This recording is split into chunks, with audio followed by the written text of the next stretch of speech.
عمران نیازی صاحب جب سیاست کے میدان میں مات کھاتے ہیں تو وہ سپریم کورٹ کو اپنی سیاسی شکست کو فتح میں تبدیل کرنے کے لیے استعمال کرتے ہیں، جس سے یہ پرسپشن گرو کر رہی ہے کہ عدلیہ کے ذریعے وہ اپنا سیاسی ایجنڈا آگے بڑھاتے ہیں، جو کہ پاکستان میں رول آف لا کے لیے، عدلیہ کے وقار کے لیے ایک بہت بڑا میں سمجھتا ہوں کہ بوجھ ہے کہ جسے نہیں ہونا چاہیے۔ ہم سپریم کورٹ کو ایک آزاد بالادست ادارہ دیکھنا چاہتے ہیں جو آئین کی اور قانون کی پاسداری کرے اور کسی قسم کی کنٹروورسی سے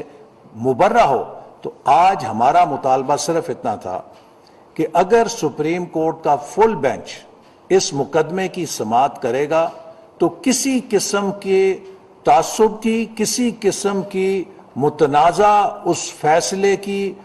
توجیہ نہیں کی جا سکے گی، اور سپریم کورٹ کی بھی بالادستی ہوگی اور تمام فریقین اس فیصلے کو قبول بھی کریں گے۔ لیکن ہم یہ سمجھنے سے قاصر ہیں کہ اتنی سپر سونک سپیڈ کے ساتھ اس کیس کی یک طرفہ ڈسپوزل کیوں کی جا رہی ہے، اور کیوں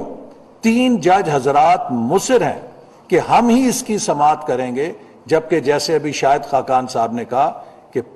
جوڈیشل ٹریڈیشن کا یہ تقاضا ہے کہ جب کسی جج کے حوالے سے کوئی شبہ پیدا ہوتا ہے تو بڑے آنریبل طریقے سے وہ جج صاحبان خود ریکیوز کر لیتے ہیں، خود کو اس عمل سے علیحدہ کر لیتے ہیں، تاکہ انصاف کے عمل پہ کوئی دھبا یا کوئی شبہ پیدا ہوتا ہوا نظر نہ آئے۔